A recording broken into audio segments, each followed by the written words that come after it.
Hey, yo, what's up, beautiful people? Welcome to another episode of Ta1k Podcast. On this podcast, we spell talk with the one instead of an L because on this podcast, we always keep it 100. All right, let's get into it today.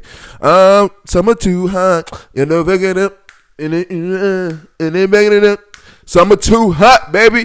Yeah, no, sike. I'm not gonna lie to y'all. It's raining like a motherfucker, bro. Right now, to this day, it is raining.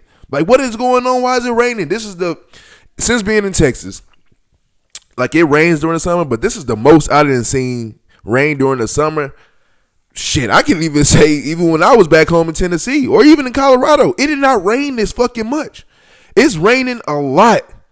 Man. And before I go any further, I'd like to say prayers up to the families that have tragically lost their children. A couple of camps, or really one big camp that was in Texas around the Dallas area. Got real bad flooded, and some kids went missing. Some are still confirmed dead, and some are still confirmed that they're looking for the children. Prayers to their family. Prayers to all the people that are involved that had something go on. Not just at camp. A couple of people lost their houses. A couple of people on the street just lost their lives. You know, these storms, windstorms, rainstorms, thunderstorms are fucking shit up right now. And prayers go out to the families and to the first responders that are out there helping. Not a day goes by that we don't think of y'all and that we are praying and hopefully nothing bad happens or continue to happen, even though we are still under flood watch, like right now. So, supposed to be some flood watching or some real bad thunderstorms going on within the next few hours, and then it's going to be flooding. Everybody be safe out there, man. Everybody's in Texas, surrounding Texas area, Louisiana, Oklahoma is always going to be Oklahoma. Even New Mexico, man. Y'all be safe. Y'all really be safe out there because it's out there to hurt us right now, and we are definitely need to just pay attention and watch out for what's going on. Okay. Prayers go up to the children again. Prayers go up to those families. Prayers go up to everybody. I hope everybody's staying safe and being safe out there. It is raining like a motherfucker and thunderstorming like a motherfucker, but it's getting to the point to where it's dangerous. So I want everybody to be safe out there and just prayers go out to y'all, man. And say a quick prayer with me. Just quick moment of silence for those people that had this traumatic experience and that are still looking for their children. So let's take a quick few seconds of a moment of silence, please.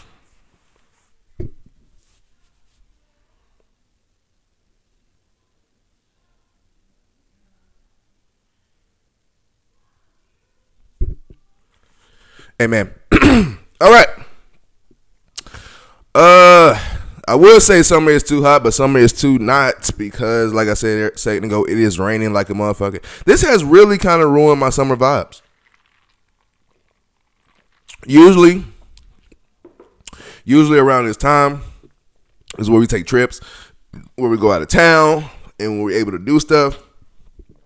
Not gonna lie to y'all, the past couple of trips we had planned, we kind of like, it ain't like we canceled because, like, you know, some stuff happened. It's just because we haven't really been in the mood. Anytime we're ready to go, it starts storming, start raining. Like, when it's raining and it's storming, like, you don't want to do anything. Going to work when it's raining and storming, it pisses everybody. It pisses me the fuck off. Because, dude, I just want to sit at home while it's raining and storming, and I want to go to sleep. I want the rain to hit my window. I want to hear those thunderstorms as I'm sleeping. I don't want to have to wake up and take my black ass to work. Hate it. I hate it. I be at work pissed off the whole time. Like, man, why the fuck I'm here, man? And it's still raining. You can hear the rain in work. You mad as hell. I want to be in the bed right now, sleep. But yeah, man, a couple of trips we had to cancel because of I wouldn't say that we just had to cancel, but we just had to kind of like take it, take a step back, I guess, this year because of all the raining and all the thunderstorms that are going on, which, you know what, I'm not tripping about because this year is my 30th birthday. We already got a big trip planned in Vegas, so I don't want to spend too much money, but still at the end of the day, you know what I'm saying, it is what it is.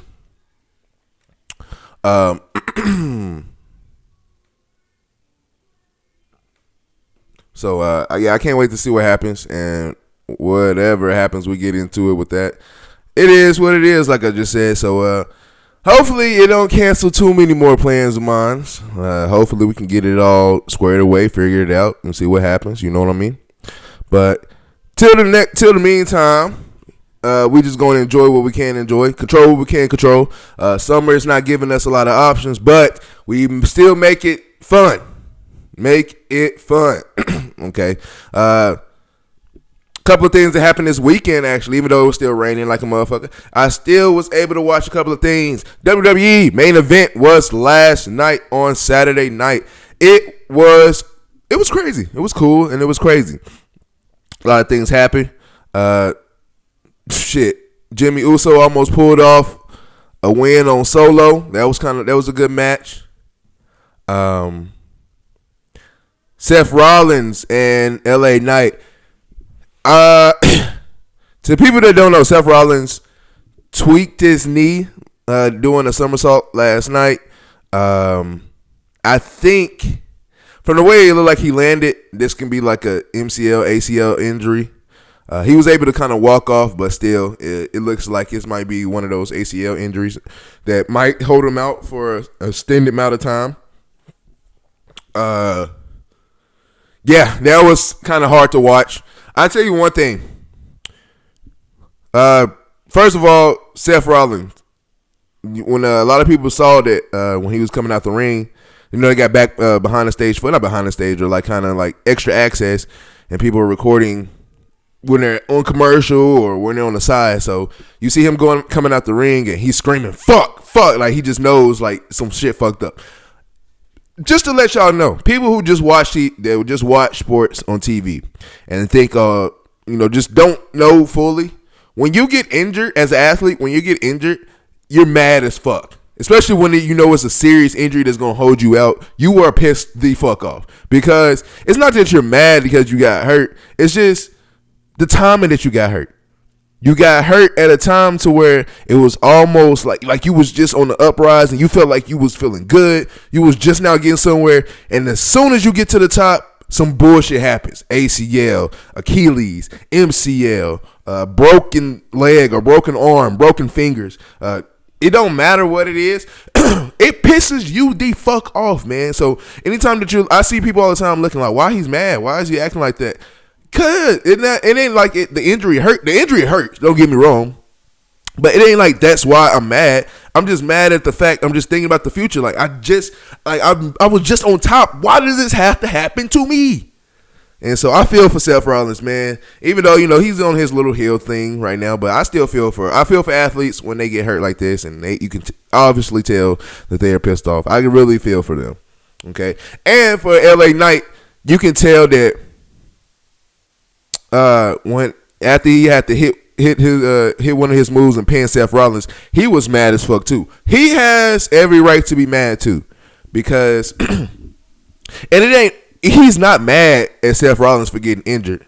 He's just probably for a second, which you have to be selfish in that industry sometimes. He was kind of just thinking to himself like, dude, this is going to make me look like a douchebag for winning because he got hurt. Making it seem like if he didn't get hurt, I wasn't going to win. You know what I'm saying? That conversation goes about it and goes into it. So you kind of looking at that kind of just like that. And so I can see why LA Knight was pissed off that even though he won and, it kind of came in that fashion and he had to do it. That's the shitty part. You had to do it. You had to win because of injury, and that shit sucks. Instead of winning, letting me win under my own, it's going to make it look like people are going to speculate, well, Seth Rollins didn't get hurt. We don't know if LA Knight would have, you know what I'm saying? And you're going to have those speculations, and it does piss you off as a competitor, as a person that's trying to be in this industry and win. It sucks, and it pisses you the fuck off. Okay, so I get it for both, why they're both mad, especially LA Knight. I get why he's pissed off and why he's mad. But, you know what I'm saying, it is what it is. Things happen, and we just got to take that and move forward and go on from that. Hopefully Seth Rollins feel better. Hopefully we still get a good storyline with LA Knight, even though I was thinking more of I thought LA Knight was winning anyway. I thought LA Knight was going to win versus Seth Rollins. And then later on, SummerSlam, LA Knight get his title run and he wins, and then that's when Seth Rollins cashes in on him. But now a lot is going to change because let's just say Seth Rollins is out for 6 months to a year. Do he somebody in the WWE universe? Let me know if he's going to be out for some time. Do Seth Rollins have to vacate their Money in the Bank, or is it possible he can come back right before the next Money in the Bank to cash in that Money in the Bank? Or how does that work? Let me know in the comment section. Even though I'm still watching and I'm still engaged, I still need to know the full details about it because I really don't know, to be honest. So let me know in the comment section, what is the proper protocol if Seth Rollins is out for 6 months to a year with the Money in the Bank briefcase? Does it just go to a runner-up? Do they have another Money in the Bank match to see who wins it? Do they just give it to somebody? What's the protocol? Let me know in the comment section, please and thank you. Okay, a lot is going on. I'm getting sick and tired of a lot of remakes. As far as like Lilo and Stitch, they made a live action movie of that. Tired of it. Good Burger 2, we didn't have it this past couple of years come out. Everything is being brought back to life. Live action Lion King, live action Mulan. I hate it. But guess what, guys? Guess what? In about another couple of months, we're going to have another live action movie. And it's going to be a Dora the Explorer live action movie. And when I tell y'all this shit is hilarious, I'm talking about we're going to have Diego in the movie. You got Boots in the movie. You got everybody that's associated with Dora is going to be in this movie. And I think it's called, I had it pulled up. Excuse me. Dora and the Search for Soul Dorado. Okay, Dora and the Search for Soul Dorado. Coming out this year, in a few couple of months. It's crazy, man. And you got the comedian Gabriel playing Boots. And it's like I said, Diego's going to be in the movie. Dora, of course. Boots. Swipe or no swipe. Like, dude, everybody's in the movie, and this is a live action Dora movie. How the fuck are we doing this? Why the fuck are we doing this? And you know what's gonna be crazy? A live action Dora the Explorer movie. Guess the audience is gonna be in there. People who grew up with Dora the Explorer. Me. People like me. You're gonna see grown adults before you see kids in this live action Dora the Explorer movie. And it'd be crazy. A Dora the Explorer movie has some crazy adult jokes and crazy, maybe not bad words, but words that can be bad, but they're not. You know what I'm saying? They're illegal to say on TV. I wouldn't be surprised if they had those. Right? So, a live action Dora the Explorer movie is about to be nuts. What the fuck? Just what the fuck? I know everybody's kind of like, you know, broke, and everybody's searching for their, they really just searching for their originality, and they want to get that shit going on. But man, a live action Dora the Explorer movie it's something we don't need. We really don't need this in our lives, but yet we got it coming out this year. So, like, what the fuck is going on with life? A live action Dora the Explorer movie is really, we have hit a little bit of rock bottom with that. We're at this point, we just making bullshit. And knowing that it's going to sell and make money, you just put it out there and not thinking about longevity. You're like, oh, how is this going to play out? How are people going to think about this? Fuck what people think, huh? You just going to do whatever the fuck you want to do. Understandable, and I get it. So, it is what it is. But, speaking of movies, big ass shout out to this man right here, who I've actually been following for quite some time now. But shout out to I don't know if you want to call him comedian, movie maker, filmmaker, but shout out to Big Jah. Big Jah started out his sensation on social media making skits. I think he's from the California, LA area, if I'm not mistaken. I know he's from California probably, because that's where he based all his videos from. Unless he moved there at a young age. I don't know. I gotta look up more about him. But I know he's around the LA area. But shout out to Big Jah, man. I recently just because I recently just kind of noticed and found out that a lot of his skits are on Tubi, and the one that I actually like the most that I started watching him with was the Lesbian Homie. Now the Lesbian Homie is literally become a big ass sensation to where he got his own page for it. People are loving it. He got so many fans for that shit, and that's where I started. When I started, I seen some clips of him where he did like shit. If yo. It was one clip or one skit he did. He was like, man, somebody acting crazy, just call Tyrone or something. Call Big Tyrone. And he had those skits. I thought they was pretty funny. And then he started doing like real kind of acting, movie, show type of skits. And then the one that caught my attention was a Lesbian Homie. Now, being honest with you, Big Jah, reason they did catch my full attention was the chick E he had on there. I think her social media is exactly E, if I'm not mistaken. Gotta search that up. But I started watching and I saw her. I was like, damn, is she really gay? Like, dude, she fine as hell to be gay. Like, you know what I'm saying? And then I started knowing, like, oh, they're doing skits and all this. But that's where I started with Big Jah. But yeah, I seen that the Lesbian Homie, all the Lesbian Homie from season 1 to the season 3 was on Tubi. So I started binge watching because I seen the Lesbian Homie 1. I did ever seen the season 2 or 3. So I just binge watched all of them, which all of them are good. And the fact that they're on Tubi is great. Now, I know a lot of people are going to talk shit. Well, it's just Tubi. Anybody can put a movie on Tubi. Then why the fuck have you not did it? Okay? You can't say anybody can put a movie on Tubi and you haven't put a movie on Tubi. You haven't even acted in the movie on Tubi. So not everybody can just do movies and put them on Tubi. Please don't be hating like that. But I saw it on Tubi and I watched it, binge watched it. And man, I was just so proud of him, man. Watching from season 1 all the way to now, he's in season 4, which might be his last season doing it. But seeing from season 1 all the way to season 4, dude, I'm very much proud of him.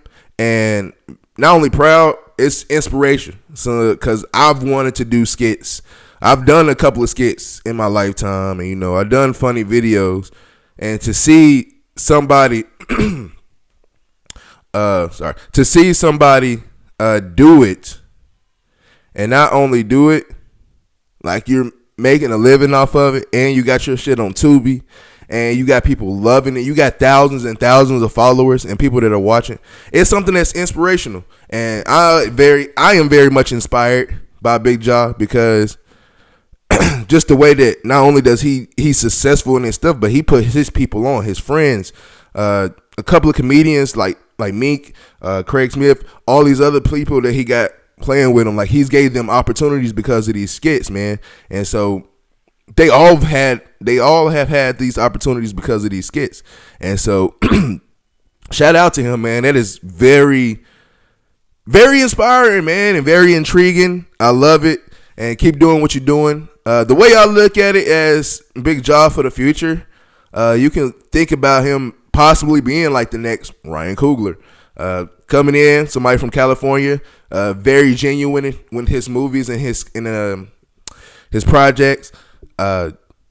Trust in certain black actors and trust his actors to come in, and he continuously roll those actors in the same, well, not the same movie, but have the same actors playing different movies. Basically, you comfortable with those actors, right?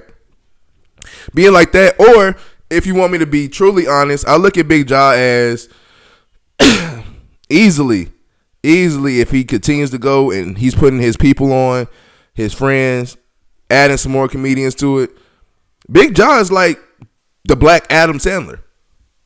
Make tons of movies and tons of skits and tons of shows, have the same exact actors but play different roles, and they trust all each other. And so, like, I can see that happening for Big Jah, being like a black Adam Sandler, which we need is black Adam Sandler, and making opportunities for other people, other comedians that don't get those full opportunities.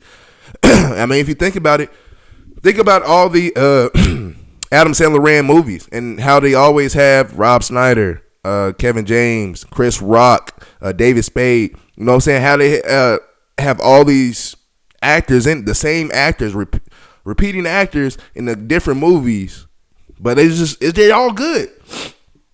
You can name a lot of Adam Sandler movies that were just all good. And so I look at Big Jah being that person. So again, shout out to Big Jah, man.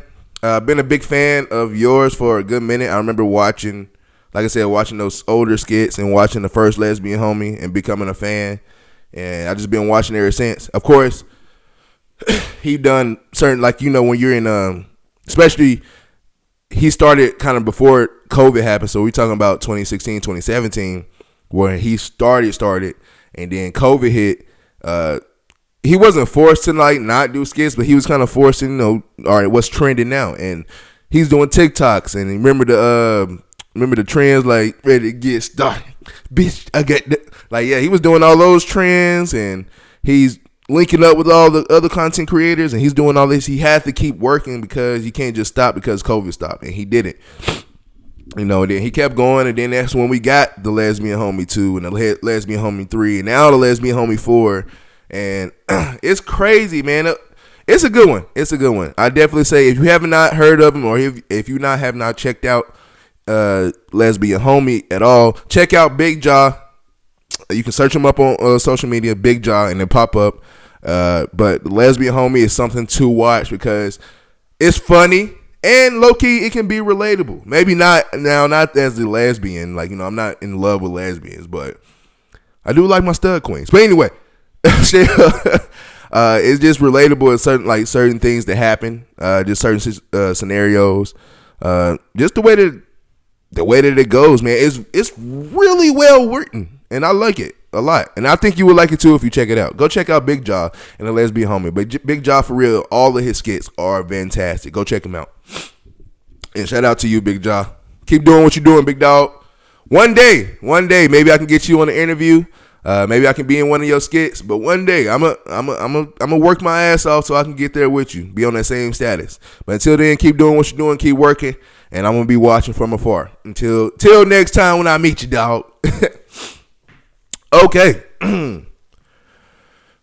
NBA Summer League started last Thursday. The first game was Bronny versus Cooper Flagg, Lakers versus Mavericks. Bronny and Dalton Connect versus Cooper Flagg and Ryan Nembhard. Okay. First of all, let's talk about Cooper Flagg. Cooper Flagg is going to be fine. Cooper Flagg is going to be fine in this league. His rookie year is going to be growing pains, and I think with no Kyrie for the first half of the season, probably majority of that season, you're going to be looking at him trying to pick up the load kind of early. You got D-Load coming in, which is a good backup quarterback, but good backup point guard for you. Anthony Davis is still there, so they're going to have size, and they just don't have Kyrie. Now, when they get Kyrie back for a fully healthy season, there will be Cooper Flagg's second season, Ryan Nembhard's second season. Like, they're going to be, I think, a tough team to watch and a tough team just to beat. Right? And I wouldn't be surprised if they can make some type of noise, championship type of noise, with a second-year Cooper Flagg, a fully healthy Kyrie, fully healthy Anthony Davis coming in, and then all the other role players is going to just plug in and play. I think they will have a chance, okay? Now, Bronny looks fantastic. Bronny looks like he's not timid anymore. Like, he's not nervous. Like, for a rookie coming in, everybody is going to put narratives on you. Oh, you just in here because of your daddy, or your daddy the reason you here. You're not really that good.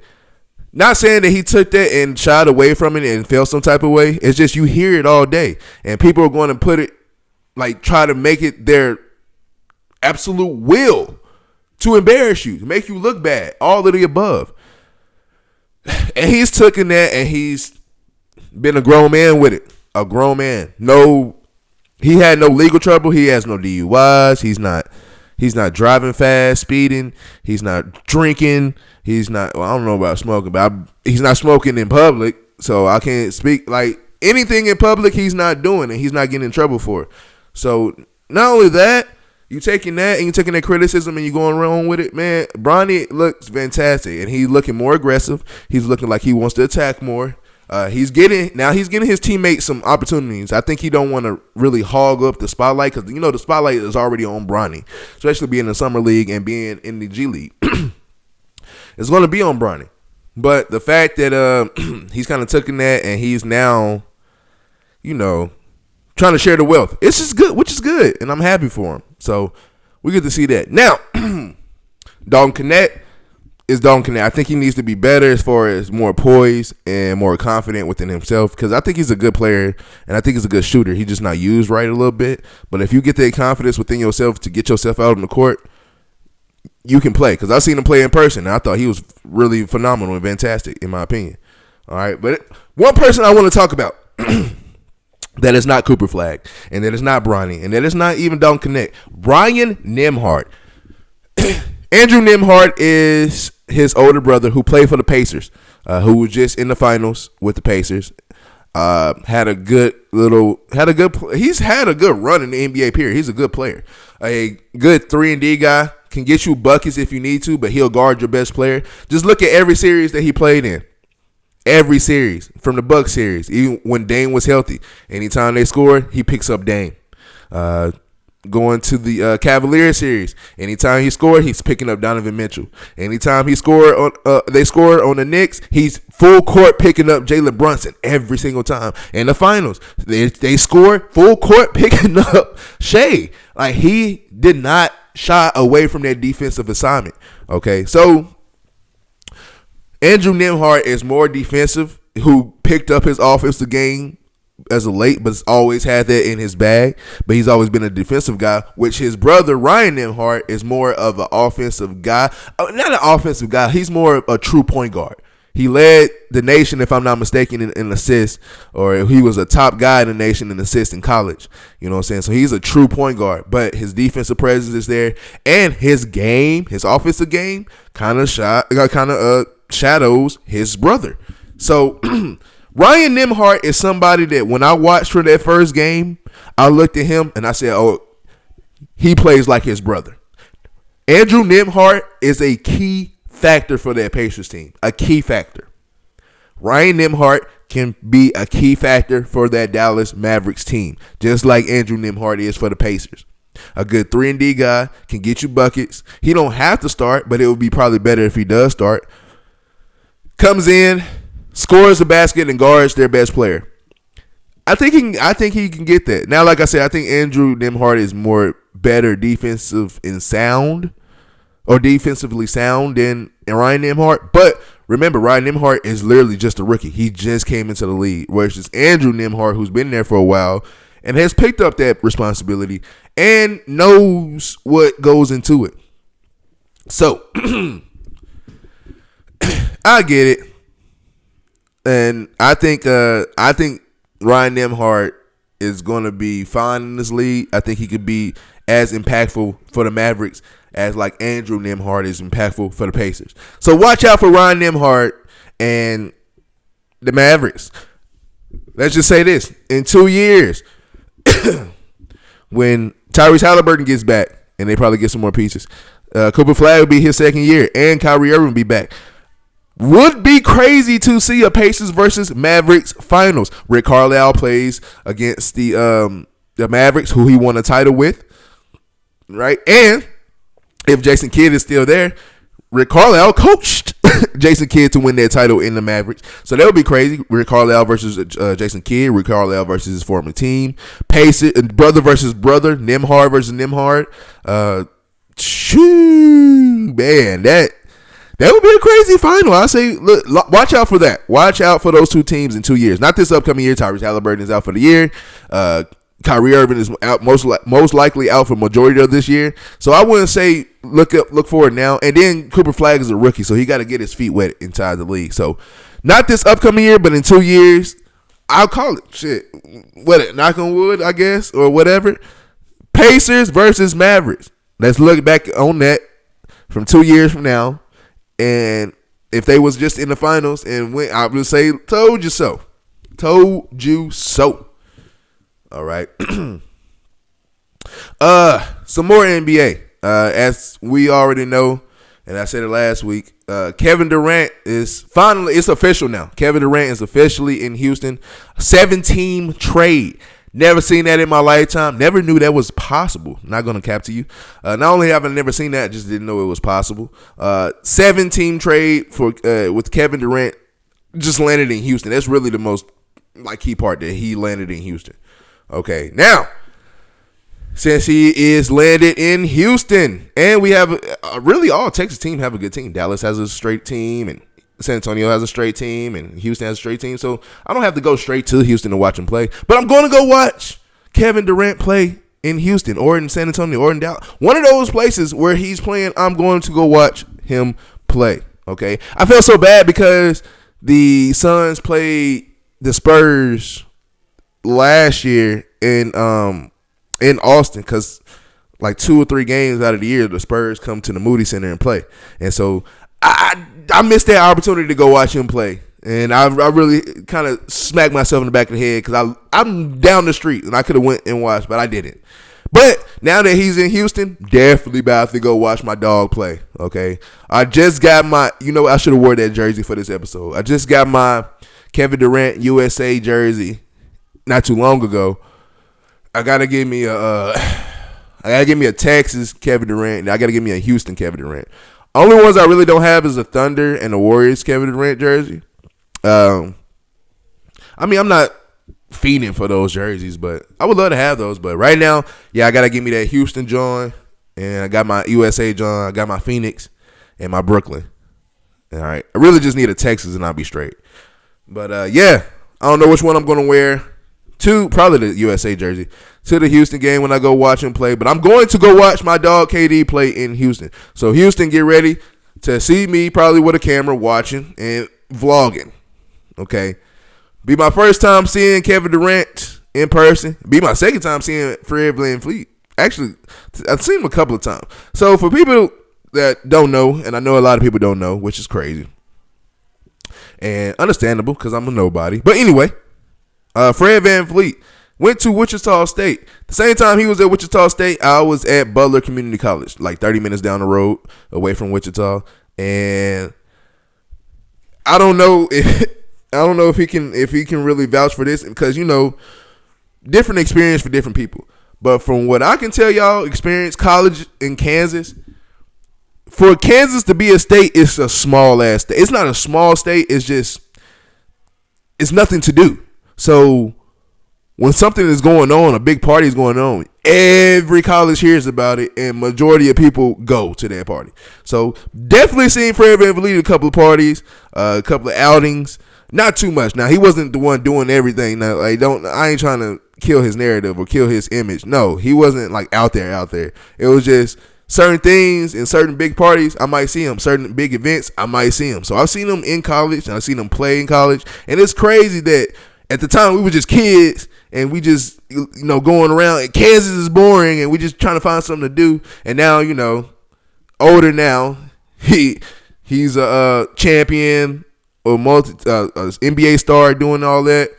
I'm trying to get on his level, but not athletically. No, he would fuck me up in basketball. But still, shout out to Fred VanVleet, man. Living out there in Kansas for the time we did, man. Y'all don't understand how boring Kansas can be. I'm just letting y'all know right now. But we made the best of it. If you went to college in Kansas, you made the best of it. You hear me? But that'll be my second time really seeing him play basketball. So I can't wait to go see that happen. Shit, I remember in Wichita State, Fred VanVleet, that's when Ron Baker was there too. Ron Baker was a bigger star than Fred VanVleet. People don't know that. Ron Baker was the next, he was the next person. Was supposed to go into the league and be killing. He was all over Kansas, everywhere, man. Him and Fred VanVleet on Wichita State was crazy, nasty, really nasty. And I loved watching them play. Well, yeah, shout out to Fred VanVleet and shout out to Ron Baker as well, man. Hope he's doing good right now. I really haven't seen what he's doing lately, but hope it's good. All right. About 2 weeks ago, the great Joey Chestnut won again in the hot dog eating contest. The hot dog eating contest is so disgusting. It looks nasty, man. Y'all just stuff y'all face with hot dogs, dipping it in water, and I can't do it. It's nasty. But it's so heroic and historic because Joey Chestnut is killing the game. 17-time hot dog eating champion. 9-time rib eating champion. 6-time wing eating champion. This man is nasty. Literally and figuratively. Nasty, dog.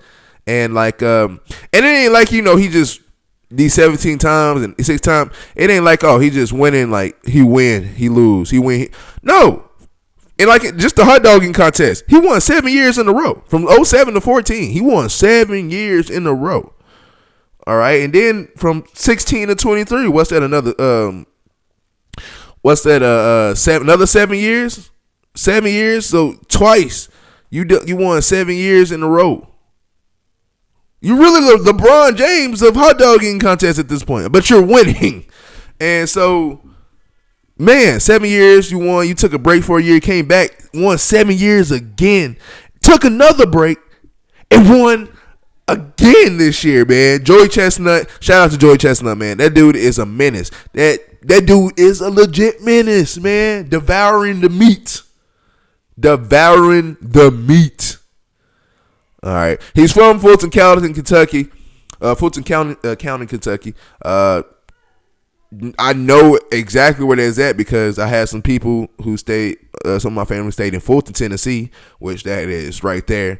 Kentucky and Tennessee, legit touch like that. So, yeah, that's crazy. It's just crazy, man. Joey Chestnut is a menace, man. He is a god when it comes to this shit. Nobody can outbeat him. And I think he's going to come back for another competition next year. I don't know for sure. But if he does, man, I'm putting my money's on him. Anytime I see Joey Chestnut's name in the contest, my money's on him. And he's winning everybody, this money. And it ain't like they just regular small hot dog, ballpark hot dog. These are Nathan. If you don't know food, then I can get why you don't understand. But Nathan hot dogs, for people that know, Nathan are the gigantic hot dogs. Good hot dogs. Don't get me wrong. But the gigantic hot dogs, and this motherfucker is just scarfing them hoes down and winning these competitions. This shit is crazy. This shit is absolutely crazy. Shout out to Joey Chestnut, man. Keep doing what you're doing. Definitely gonna be watching and seeing if you're gonna compete next year. Like I said, this competition can be so disgusting just the way watching y'all, but it's so historic and I love it. And I love following the story, and especially following him, right? So yeah, keep doing what you're doing, Mr. Chestnut, and I'm gonna be watching more. All right, let me know in the comment section what you guys think. Do you guys think somebody is going to take his place? Do you think somebody out there can compete with Joey Chestnut? I don't think so. He's just killing the game right now. He's been killing the game, but definitely just he's that guy mode. He can do whatever he want, man. He can just sign up whenever you want and do whatever you want, and I fucks with it. All right. All right. If you haven't seen, if you haven't heard, on Friday, July 10th, I think it was Friday, or July 11th. Yeah, July 11th was a Friday. That's when everybody was able to get NCAA 26. College football NCAA 26 is out now. Go download it if you haven't downloaded it already. Go purchase it. Go buy it. Have fun with it.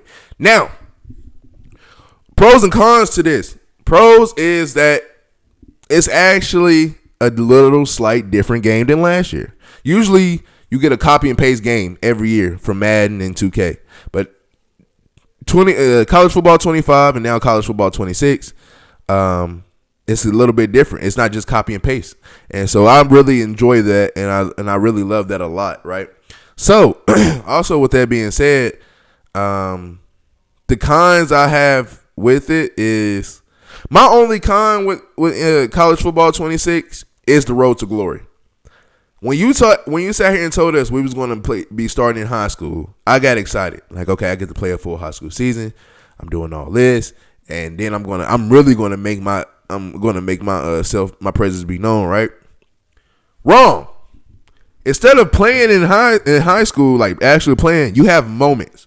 So the moment you get a list of like 5 or 6 moments, and you can only pick 4. So you pick moments before the game start, and if you don't complete the objectives of those moments, like you start to decline. You can pick a 5-star, but you might go down to a 3-star by the end of your high school career, which is crazy. What was the purpose of me picking a 5-star if I get bumped down to a 3-star? You know what I'm saying? If that's the case, I would have picked a 3-star or underdog story. I don't want to.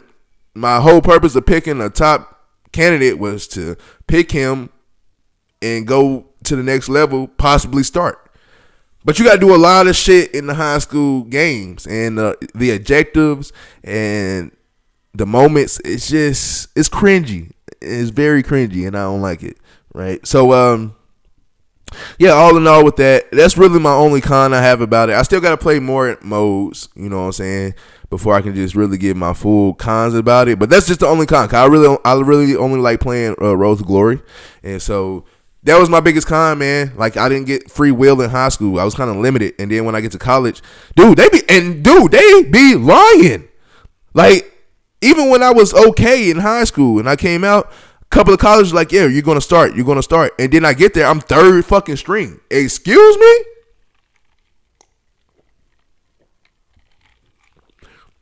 Why the fuck am I 3rd fucking string? I don't like this. So, definitely got to play some more so I can get used to, not even used to it. I'm used to the game. Just see how it works. The mechanic, not the mechanics, but like see how the storylines go about it and everything. Which now I made my guy. I actually was good with him, and I went to Mizzou, and now I'm starting at Mizzou, and so it's going good so far. But I want to see how it goes in and plays a part. So until I can get more playing in on it, I can't say too much, but that's my only pros and cons right now. That the pros is it's not a copy and paste game, and the cons is the Road to Glory high school scene can be a lot better. Okay. Games is going to come out in the near future in September. 2K26. Congratulations to Carmelo Anthony. Carmelo Anthony was just named to a Superstar Edition, a cover Superstar Edition. So he's going to be one of the covers for 2K26. You got Shea as the main cover. You got Angel Reese as the women's cover. And now you have Carmelo Anthony as the Superstar, I guess, Legends cover, kind of, right?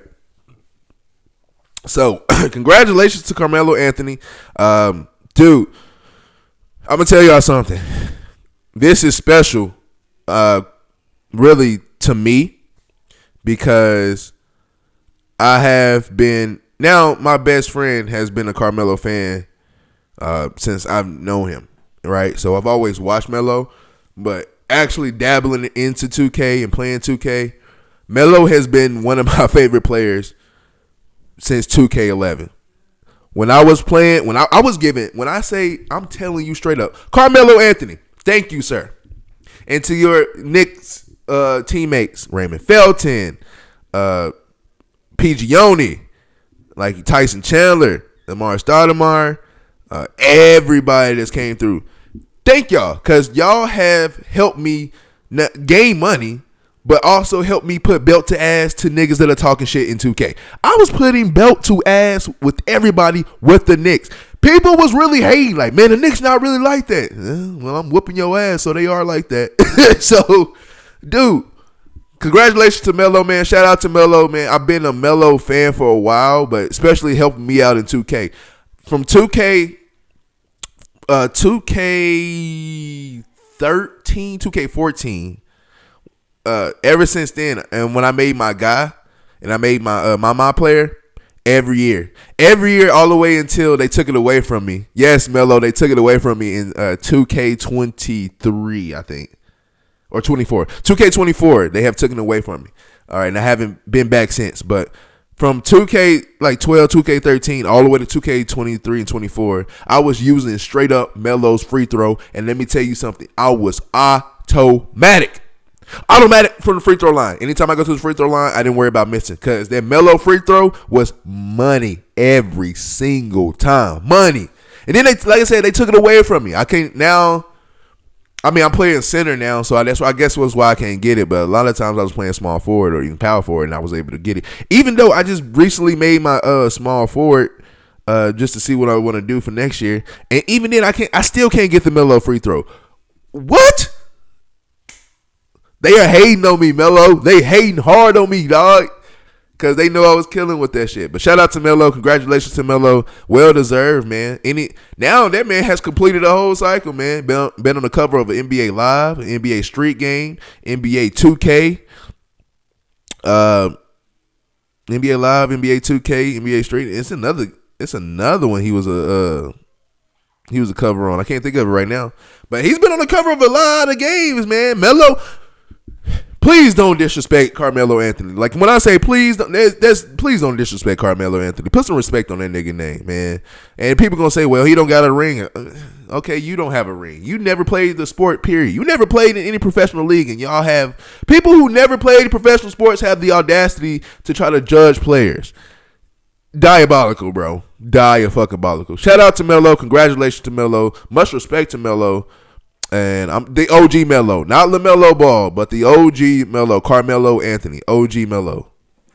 Okay, so shout out to him, man. Keep doing what you're doing. Love your podcast. You be having everybody on there and be having me dying, man. Having me dying because y'all are hilarious. All right, NFL is almost back, baby. Almost back, baby. Almost back. Can't wait, man. We got a little bit under a month before we come to the Hall of Fame game. And then once the Hall of Fame game happens, we got a week to wait. And then we get to the NFL preseason. Okay?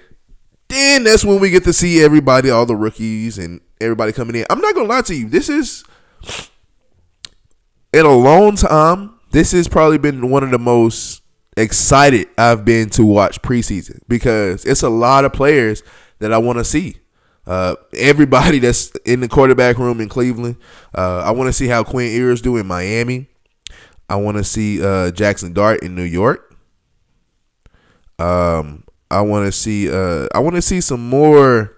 All the skill positions that has been going on. I've been wanting to watch like Ashton Genty that's with the Raiders. I want to see him. It's a couple more. A couple of more people that I want to go see and watch, and I can't wait to see and watch in the preseason, because that's when all the players, all the quarterback, those rookie quarterbacks that get their time in. The only rookie quarterback that's probably not going to play a lot is Cam Ward. It's because number one overall. We know he's going to play. We know he's going to start. You can say whatever you want. Well, they're splitting reps between him and Will Levis. Cam Ward is going to start. I don't give a fuck what you're saying to me. So we might see 2 plays of Cam Ward, and then we bitching him for the rest of this preseason. Which I don't like doing that. I like to play the players and get your feet wet, man. That's exactly why the Chiefs are who the Chiefs are. And this is why they continue to go to championship after championship. Every year I'm impressed with them in the preseason. Because in the preseason, and you can ask my wife, because I tell her this all the time when we watch. I said, dude, this is why y'all are champions. Look in the preseason. For 2 possessions, game 1 of the preseason, 2 possessions, Patrick Mahomes is out there on offense. And he's out there. And on top of that, it be times they switch everybody except Patrick Mahomes. So Patrick Mahomes is playing with the tools out there, getting used to receivers that might not be out there all the time, but he know if their number going to get called, he knows what to do. Playing with offensive line that's not always out there, but if they get their number called, he knows what their weaknesses and their strengths are. Dude, that's why they are champions. That's why the Chiefs continue to be champions. And they're going to go to the Super Bowl again because they're going to do the same repeated cycle of playing Patrick Mahomes in the preseason. And guess what's going to happen? They're going to be straight and good. Oh, we don't want him to get hurt. He's not going to get hurt. Okay? And he's not going to get seriously hurt, but if he gets a little thumb here, a little limp in there, get that out the way now. Because I'd rather get you little growing pains out now in the preseason, and then once the regular season starts, you're ready to go. You're underway. You're fresh. You're not fresh, but you're fresh for combat. While everybody else is fresh, and now they're tearing their ACLs and breaking shit. Game 1, they're exhausted. They're dehydrated because they're so excited and it's so hot, and you can't control emotions, and you're fucking fading out there. You know what I'm saying? So that's why the Chiefs are champions. They played it. Andy Reid plays his players.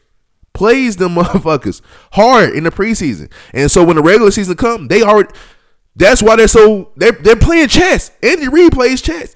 Why when everybody else come into week 1, everybody's all rusty versus the Chiefs.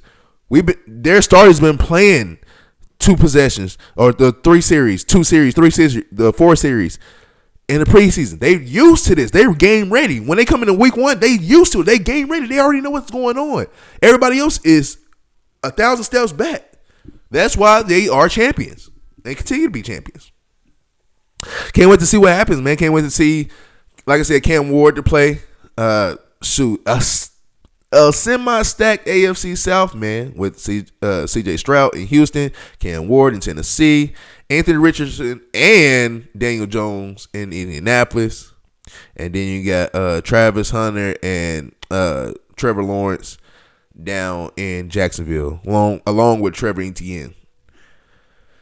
If everything plays right and everything can go right, I say if these players and these quarterbacks, all these quarterbacks take a giant leap within the next few years, we can talk about the AFC South being on pace to be a top division in the NFL soon.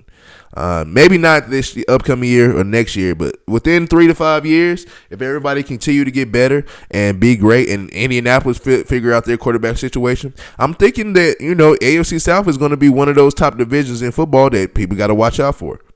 Okay. Right now, still, in my opinion, the best division in football right now is still the AFC North. Okay. With the Ravens, the Bengals, the Browns, and Ravens, Bengals, Browns, I'm missing something. Steelers. So that's still the best division in football, in my opinion. Now there's some other divisions that got a chance. Everybody says the NFC East.